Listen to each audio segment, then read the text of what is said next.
I'm John Burnham Schwartz, Literary Director of the Sun Valley Writers Conference, and this is Beyond the Page. No U.S. Secretary of State ever achieved such celebrity while in office as Henry Kissinger. Immersed in the philosophy of Kant and the diplomacy of Metternich, he was hailed as one of the most important strategic thinkers America has ever produced. Yet, no former Secretary of State has been more vehemently criticized, most notably for sins of omission and commission in countries such as Bangladesh, Cambodia, Chile, and East Timor. In this episode, recorded live at the 2024 Writers' Conference, renowned historian Niall Ferguson, now completing the second of his two-volume biography of Kissinger, talks to New Yorker staff writer and National Book Award-winning author EVAN OSNOS about his subject's complicated legacy and considers what he might have made of our current foreign policy landscape.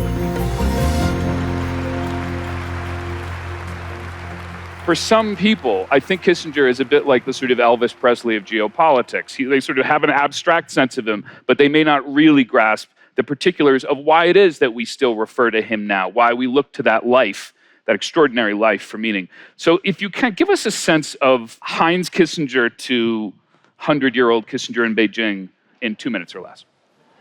Heinz Kissinger, who became Henry Kissinger, was, I think, the most consequential thinker and actor in the realm of statecraft or foreign policy that the United States has produced.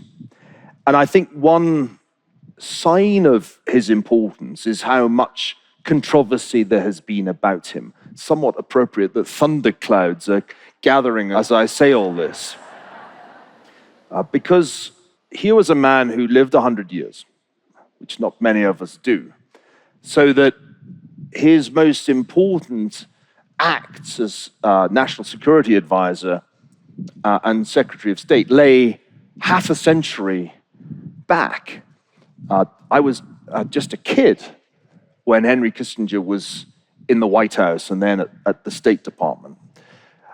And part of what happened after he left office, after Gerald Ford lost to Jimmy Carter, is that a great battle over his reputation was waged between journalists on the left who, led by people like Seymour Hersh and Christopher Hitchens, were determined to portray Henry Kissinger as not just a bad Secretary of State, but a war criminal.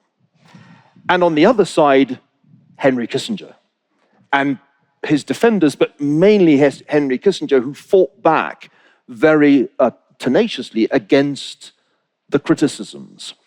And one of the points I'll make in the second volume of the biography is that in many ways he fought back so hard that he inadvertently validated these quite journalistic attacks. It was actually a tremendously bad strategy to answer every criticism and rebut every article against him. There are probably people sitting here whose minds generate war criminal when they hear the name Henry Kissinger, because there's been such a successful campaign to make that association. But one of the points that I make in this biography is if you think of the things that Kissinger's accused of by his critics, supporting authoritarian regimes or authorizing bombing campaigns that killed civilians, it is actually pretty hard to think of a Secretary of State who didn't do those things at some point in their career beginning in 1945.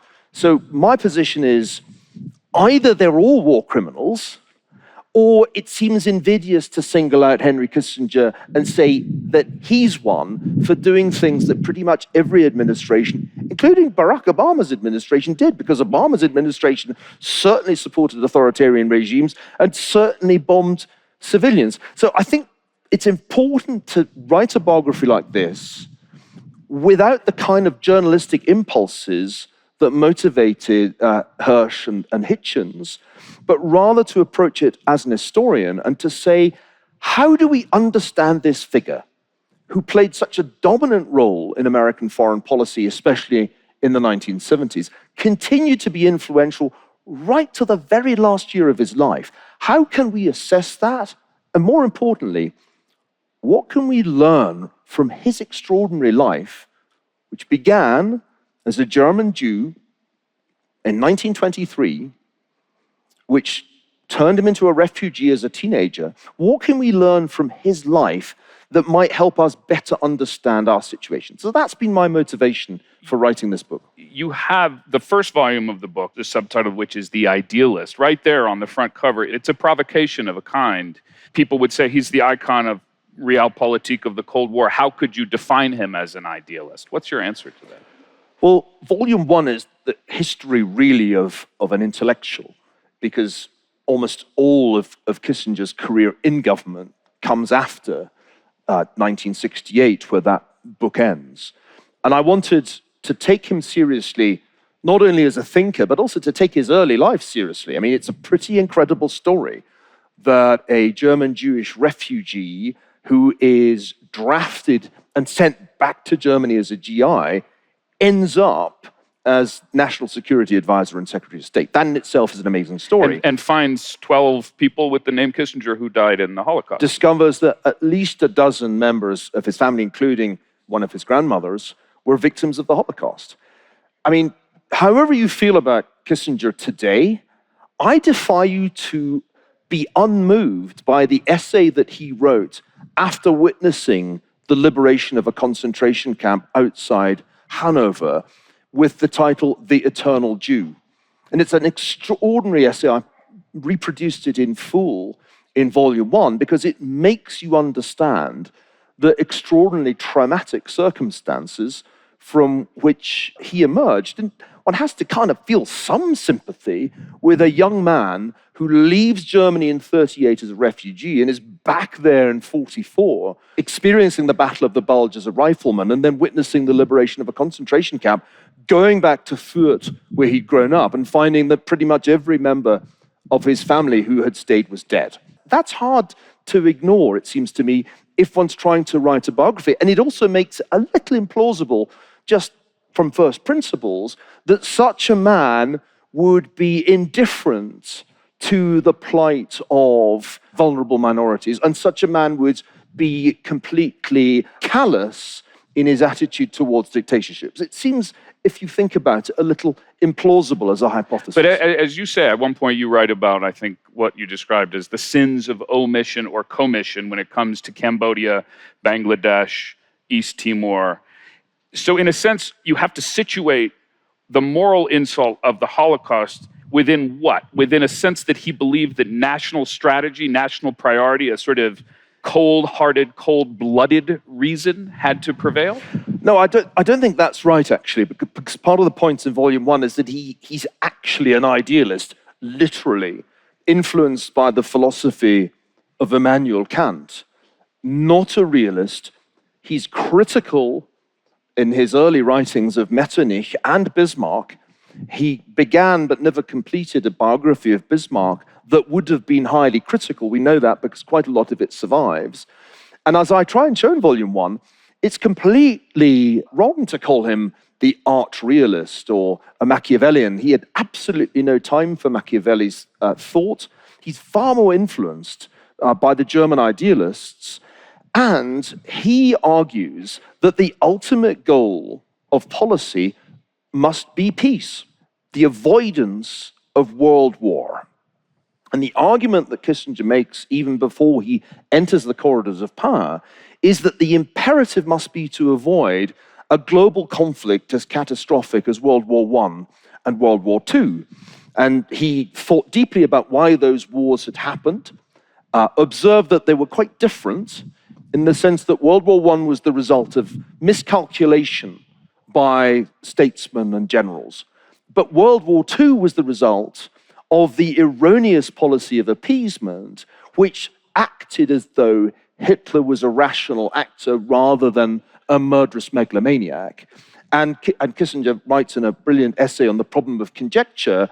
The conjecture was that if one simply played for time, Hitler would not literally attempt to wipe out the Jews and conquer all of Europe. But it turned out that he did intend to do those things. And by playing for time in 1938, the British and French leaders very nearly allowed him to succeed. So I think a starting point for understanding his career in government is that Kissinger felt the ultimate objective must be to avoid World War III, especially as World War III would be waged with nuclear weapons. And it's not accidental that he first becomes a public figure, a public intellectual, when he publishes a book in 1957 entitled Nuclear Weapons and Foreign Policy. So I think you've got to start from the position that his ultimate goal is to avoid that Third World War, because he'd seen World War up close in a way that nobody sitting here has, and that everything else ultimately had to be subordinated to that grand strategic objective. And this is the most important point that people struggle with. If you're trying to avoid World War III, your number one objective is to make sure that the US-Soviet relationship does not produce another Cuban Missile Crisis, which in 1962 had very nearly brought about World War III. That's your priority. And everything else has to kind of come second, third, fourth, or fifth in its importance relative to that top priority. Now, that means that periodically you will make choices between evils. And this is the other difficult thing people grapple with. Most choices in the realm of foreign policy are not between motherhood and apple pie or a war crime. That is not how it works. Most choices are between bad and worse. And your calculation, if you think of it as an idealist, is in order, with respect to avoiding World War III, to get the less bad outcome, what should I do? But that, of course, leads to bad outcomes. Bad things will happen because there are no good options in certain situations. And I could give you multiple examples, but just to throw out one, in the grand strategy that Kissinger and Richard Nixon evolved, which was to exploit the splits between China and the Soviet Union to the advantage of the United States, it was critical, vital, to establish a channel of communication to Beijing, which at that point, at the beginning of the Nixon administration, in January 1969, was completely cut off. There was almost no communication with the People's Republic of China. They pursued that opening with extraordinary care and secretiveness, and they were prepared to sacrifice other things to that end, including, and I'll be completely blunt about it, the fate of the people of East Pakistan, which became Bangladesh. Because the channel to China that worked, and they tried many, was through Pakistan. So that's a good example of how you can accuse Henry Kissinger of a bad thing. Callousness in the face of the near-genocidal policies that the Pakistani government pursued against what became Bangladesh. It wasn't as if he was oblivious to the sufferings of the people of Bangladesh. But the priority in his mind was getting to Beijing and having that conversation with Mao and Zhou Enlai that completely changed the geopolitics of the 1970s. That's what people like Christopher Hitchens and Seymour Hersh never wanted to acknowledge, that there was a grand strategy, and in pursuit of that strategy, there were going to be some bad things that would happen along the way. So in a sense, as you say, he was not unaware. I mean, the Blood Telegram, I remember, by Gary Bass, was a very eloquent description of what they did know at the time. And as you say, the goal, the dominant goal, the overriding goal was to prevent a Cold War from becoming a hot war, which in its own uncanny and unsettling way brings us very much up to the present. Because here we are at a moment, and there are a range of ways in which the present moment is resonant with that period. But here we are at a moment where we are contending with let's face it, a new Cold War with China, trying to figure out how to prevent it from becoming a new hot war. How much do you think the toolbox of what became known as detente is useful today? How much can we apply what Kissinger did with the Soviets to what we might want to do and not do with the Chinese? Well, I mean, I think it's enormously relevant. I've been arguing for, 5 years now, that we're in a new Cold War, in a second Cold War, only this time it's with the People's Republic of China rather than the Soviet Union. And the first time I hazarded this hypothesis with Kissinger was in Beijing. And we were sitting there together at a Bloomberg conference, And I plucked up the courage to say, do you think we're in a new Cold War? And my reason for doing it was that if anybody could recognize a new Cold War, it had to be somebody who had lived through the entirety of the first Cold War and been a major actor. And I actually didn't expect him to say yes. But he replied very memorably, and I won't try and do his extraordinary voice. Oh, you have to. You really. Well, he replied, one of the I'll see if I can do it. We are That's pretty good. in the foothills of a Cold War. And Did you have to perform that, by the way, when you were given the job of biographer? Was that one of the... I've spent so much time with him. I mean, this project dates back 20 years. And in those 20 years, I've spent a great deal of time with Henry Kissinger trying to understand him and learning a lot in the process. And I guess I picked up a relatively good impersonation along the way. But it does sound better in his voice. The foothills of a Cold War is a fantastic phrase. And it captured, I think, rightly where we were at that point. And the following year, somebody else asked him the question, and he said, we're now in the mountain pass of a Cold War. And I came back to it just a bit before his 100th birthday and asked for an update. And he gave a very surprising answer then. He said, and this was, I think, late 2022, the second Cold War will be more dangerous than the first.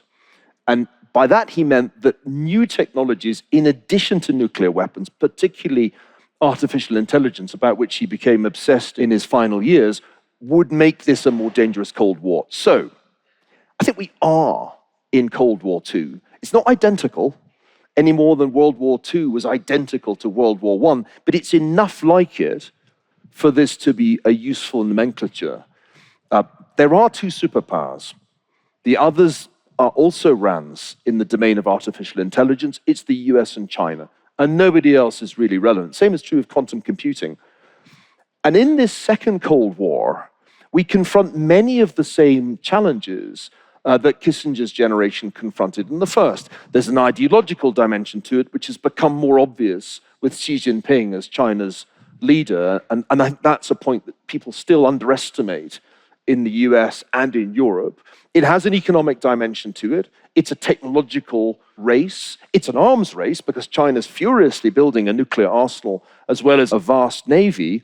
And it has the same flashpoint, which was Taiwan in the 1970s and is Taiwan again today. Half a century has passed, but the issues are the same. Taiwan, the Russians invading their neighbors on the western side. It was Czechoslovakia in 1968. It's Ukraine in our time. The Middle East has fundamentally the same problem. There's even a surprise attack almost on the exact 50th anniversary of the Yom Kippur attack in 1973. So part of what has motivated me to write this book, which, by the way, is by far the hardest book I've ever written. Volume 2 is. Much the hardest book I've ever written because of the sheer volume of material, has been the sense that we are toggling back and forth between our time and the 1970s. And we don't quite realize how similar these periods are, and therefore, I don't think we realize how much we can learn from that time. And you mentioned détente. Détente, which is a French word just meaning improving a relationship. It's quite different from friendship. It just means improving a relationship. Was a term that was used frequently, and not just by Kissinger, to describe the attempt to improve the relationship between Washington and Moscow. And it got a very bad reputation, that word, because of Ronald Reagan.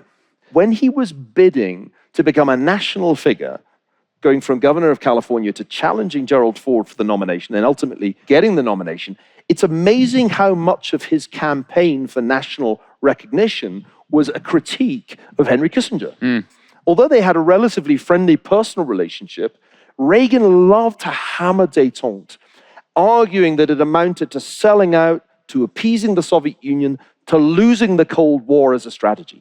Now, this worked well for Reagan, but it was a complete misrepresentation of what Kissinger and Nixon had tried to do, which was to try to avoid having another Cuban Missile Crisis, despite the fact that the Soviets never stopped trying it on wherever they could, including in Cuba, but to try and entangle the Soviets in so many different negotiations on arms control, on European conventional forces, on space exploration. You just entangled them in so many different negotiations on economic issues, on technology transfer, that the relationship inevitably became less confrontational. There was no naivety on Kissinger's part about what the Soviets represented. In a sense, he was a true Cold Warrior in that he regarded the totalitarian regime as a profoundly dangerous thing, not significantly less dangerous than Hitler's Third Reich. But the goal of détente was to try to avoid it escalating into a hot war. And my argument would be, and I published a piece about this in Foreign Affairs not so long ago, that we need to do détente again. We can't risk a hot war with China over Taiwan today. It would actually be an incredibly dangerous thing for the United States and indeed for the world. And so it's much better to be engaged in negotiations with China than brinkmanship of the sort that periodically there has been in recent years. He was, as we all know, he was 100 when he passed away last year. He was not inclined to leave this mortal coil. He believed that he might outlive you. No, I feared that I might not survive. My nightmare was that he would give the address at my memorial service. But it was an extraordinary thing to see a man whose health was failing continue to engage passionately on issues as apparently unconnected as artificial intelligence and US-China relations. After his multiple 100th birthday parties, I think there were at least 6, he went to Beijing and met with Xi Jinping to discuss the issue of artificial intelligence arms control. And this was a very important concern of his in the final months of his life. And in fact, in a sense, he hasn't entirely left us, because there's a book that has yet to be published that he co-authored with Eric Schmidt and Craig Mundy on AI that will come out, I think, later this year. You could tell the parts that Henry wrote. It's full of foreboding about what AI may do to geopolitics. I must say it impressed me that he was willing, although his physical health was failing, but he was mentally still entirely engaged. He was willing to make that trip to Beijing, which could easily have killed him, in the belief that we were dangerously close to repeating the mistakes of 1962. He was fearful of a Taiwan semiconductor crisis, by analogy with the Cuban Missile Crisis. And he felt, not unreasonably, I think, that American politicians, both Democrats and Republicans, were moving to a reckless policy of confrontation. I'll give you an illustration of this. Richard Haas, my old friend, longtime Grand Panjandrum of the Council on Foreign Relations, in 2020 wrote a piece saying, surely strategic ambiguity over Taiwan is obsolete. Antique. Yeah. But actually, strategic ambiguity had kept the peace on this issue for about half a century. And Kissinger's position was, we should not move away from that, because if we risk supporting Taiwanese independence, that is a Chinese red line, and we could find ourselves in a version of the Cuban Missile Crisis, but with the roles reversed, with China blockading the island off its shores, and the US having to send the naval expedition, which, if you think about it, is the exact mirror image of the Cuban Missile Crisis. Because in the Cuban Missile Crisis, it was the US that blockaded Cuba, and it was Khrushchev who had to send the naval expeditionary force. So I think he felt passionately until the last day of his life that we had not fully learnt the lessons of Cold War I, and we risked stumbling into World War III. We need to move beyond Asia for a second to the Middle East, because, of course, it was the other great terrain of his diplomatic life. And he was involved in negotiations, Israel, Egypt, Arab allies, to bring about the end of the 73 war, open the pathway to peace in 78, Camp David Accords. If he was contending with what we're looking at right now in the Middle East, to live up to our mandate, what would Kissinger do? One of the final conversations that we had was about that. He felt that a fundamental mistake had been made back in 1970. And that mistake was to treat the Palestine Liberation Organization as the recognized representative of the Palestinian people, as opposed to regarding the Palestinians as a Jordanian problem or a problem of the existing Arab states. And I think if you look back over 50 years, you can see the extreme difficulty of arriving at a solution to the Palestinian problem that implied statehood. I don't think we shall see a Palestinian state in our lifetimes, because I think the opportunity was there in the time of Bill Clinton and was blown up in the intifadas and blown up with the rise of Hamas. So I think as he looked back, he regarded that as a fundamental strategic error of policy. And I find myself looking through the documents and realizing how contingent that decision was. It was not one that he felt strongly about. And indeed, in the meetings that were held about that subject, he often played devil's advocate. And in many ways, his devil's advocate questions about dealing with the PLO were right. So that's one important point. It's hard for me to see now how you get to a two-state solution, even though that has become almost the standard assumption of policymakers, so much so that European states now recognize a non-existent Palestinian state as if that achieves anything. So I think his most brilliant achievement was peace between Egypt and Israel. It was a much harder thing to do than the opening to China, because you started from a position of outright war. And if you read volume 2, which I've written about half of, one of the most impressive aspects is the extraordinary way he nudges each side closer to the point at which there's first an armistice and then a negotiation. And it is a fantastic performance. So the subtitle of volume 2 is The Player. And why is it called The Player? What game precisely was he playing when he was doing the work of statesmanship? I didn't want to call it The Realist. Volume 1 is The Idealist. It would have been too obvious to call Volume 2 The Realist, and I also don't think it would be right. It hit me as I worked my way through the material how often chess came up. And chess is the way both the Soviets and some Americans thought about the Cold War. He actually played He chess. was an extremely serious chess player as a young man, made light of his ability when he was in office. But it's actually, if you're interested, anybody, put up your hands if you play chess.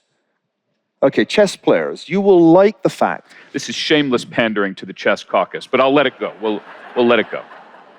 I have a son who's a total chess nerd, so I'm kind of back into chess. So Kissinger is the man who phones up Bobby Fischer and says, "This is the worst player in the world. Call in the best player," which is a great opening, persuading Fischer to take the famous match in Iceland with Spassky, which becomes a kind of metaphor for the whole Cold War. And it hit me as I was reading the documents around that extraordinary event that chess crops up again and again as a metaphor in all the documents. And they recurrently talk about relations with the Soviets as a chess game, and the world is this chessboard. And I thought, you know what, that is actually a good way of understanding the Cold War, because there are two players and many other countries are merely pieces on the board. That's why that is a good and helpful metaphor. But there's this other game that goes on, which is the game played in Washington by the professional politicians. And that is poker. American politicians are not chess players, they're poker players. And in fact, they all played poker. Truman was a great poker player. They all played poker. And they think like poker players. And one of the points I want to make in the book is that Henry Kissinger was much better at chess than at poker. He was extremely effective in the great chess game. But when it was Washington poker, it's actually clear that he was much less skilled and frequently outmaneuvered from, J. Edgar Hoover to Don Rumsfeld. There were other poker players much better than him. And so the book toggles back and forth between the chess game and this altogether different game that is being played in the White House. So I think that if you use that image of games, you understand well just how that world worked and still works. We're in the midst of a fantastically complex poker game right now. We're playing chess with Xi Jinping, and Ukraine is one part of the chessboard, and Taiwan is another, and the Middle East is another. That game of chess is entirely familiar. It's there in Kissinger's writings, and one can see why detente is a way of avoiding losing the game, i.e. causing World War III. But the poker game's a whole other game. Considering how much of his life he spent grappling with the idea of the Soviet mission and of Russian identity, how do you think he thought about Putin's project toward the end of his life? Well, he had many meetings with Putin dating back to Putin's early days as a minor figure in St. Petersburg, and I think had a good understanding of Putin as Homo Sovieticus, a product of the KGB. I think some of the most interesting writing that he did relates to how one deals with post-Soviet Russia. And he certainly saw the trouble coming in Ukraine. You can see that in the way he writes in World Order about Russia. In 2014, he wrote a brilliant essay for the Wall Street Journal pointing out that if the West offered NATO membership to Ukraine but never delivered it, it would create a fundamentally unstable situation. That was spot on, and not enough people paid attention to that essay. And in the final years of his life, he grappled a lot with the problem of what to do with the Russia-Ukraine war. Kissinger spent a great deal of his career wrestling with the same problem that we have today, that the West European members of NATO do not pay their way.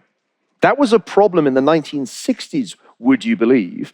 He even wrote a book about it, The Troubled Partnership. President after president, going all the way back to Nixon, has tried to get the Europeans to pay a larger share of NATO's expenses so that the US does not have to carry, 2/3 or so of the burden. And the only president to achieve anything in this regard has been Donald Trump. And the only way he's achieved it is by implying that if they don't pony up, he will actually leave. So I think, once again, the issues we grapple with today are remarkably familiar issues. The astonishing thing is how little progress we've really made in making NATO a better balanced alliance. The US still plays far too large a role in European security. And that was immediately obvious when the US stopped the aid to Ukraine. The Europeans could not compensate for the sudden lack of US military and financial aid. Kissinger's view, I think, remained you could not have Ukraine in NATO and expect stability. His, I think, view in 2014 and again 10 years later was ultimately there would have to be a neutral Ukraine with better security guarantees than had been offered in the 1990s. And I suspect that that is where we'll end up. I find it very hard to imagine that Ukraine will become a member of NATO. It may become a member of the European Union, but that does not solve the security problem.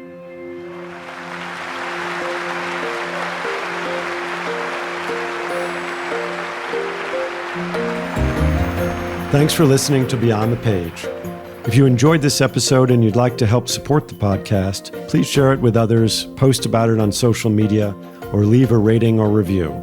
A good one, we hope. To catch all the latest from the Sun Valley Writers Conference, be sure to subscribe wherever you listen to podcasts.